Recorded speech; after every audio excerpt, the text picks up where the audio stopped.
Hi, Westlake teachers. I was peeking in on your conversation about collaboration and how you can get more of that going on in your classroom. Um, I have some ideas for you. The first thing that I think is super important is to provide interesting sources. So I pick images, I find most of them on Facebook, National Geographic, animal images, NASA, all kinds of different places to get good, interesting sources. I started out this year asking my students just what do you notice? Write as many things as you can down on sticky notes. I taught them how to analyze images by looking at quadrants so that they get both the big picture and the details in each section of the image. I have them write in spiral notebooks sometimes to switch it up. Moved into, after they got really good at noticing details, to asking questions about the image and then drawing a conclusion. Sometimes I'll ask them to write things down in a Google form on Classroom. And I allow them to see each other's responses so that they get more ideas, more language to use.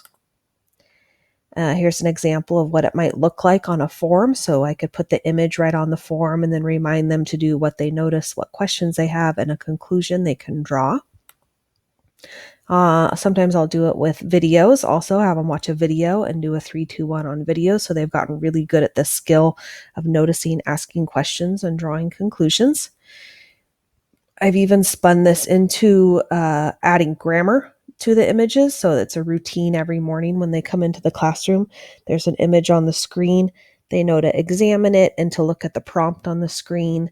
We'll practice grammar rules there.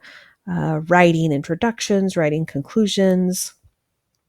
We brought dialogue. This is how I taught them how to write dialogue based on the image. There's so many places that I have been able to take this year. It's been quite engaging too.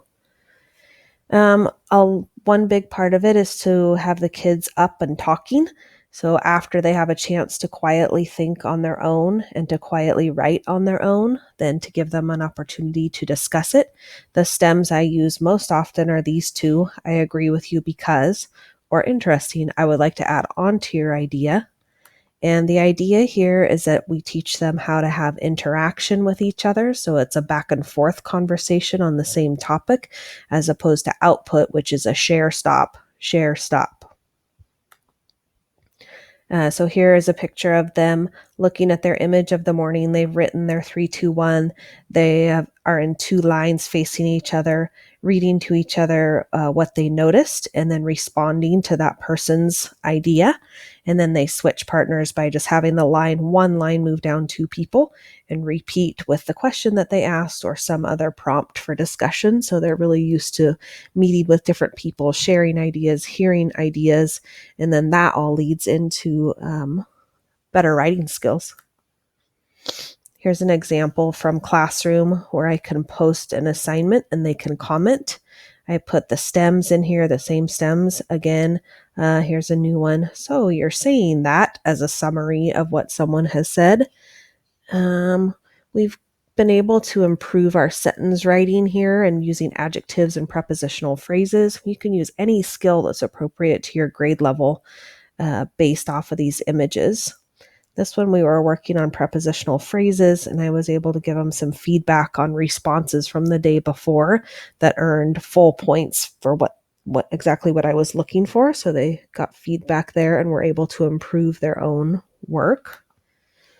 I try to fishbowl model from time to time. So pull a group up to the front of the class, have them engage in conversation, give feedback to that group and to the whole class, and then send the whole class out to do it. So we're reinforcing as the year goes on what it looks like to have a back and forth conversation that builds upon itself instead of just a share stop. And most of my ideas come from this placemat on Academic Conversations.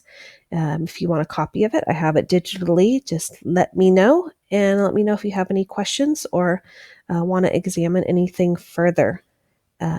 Happy learning.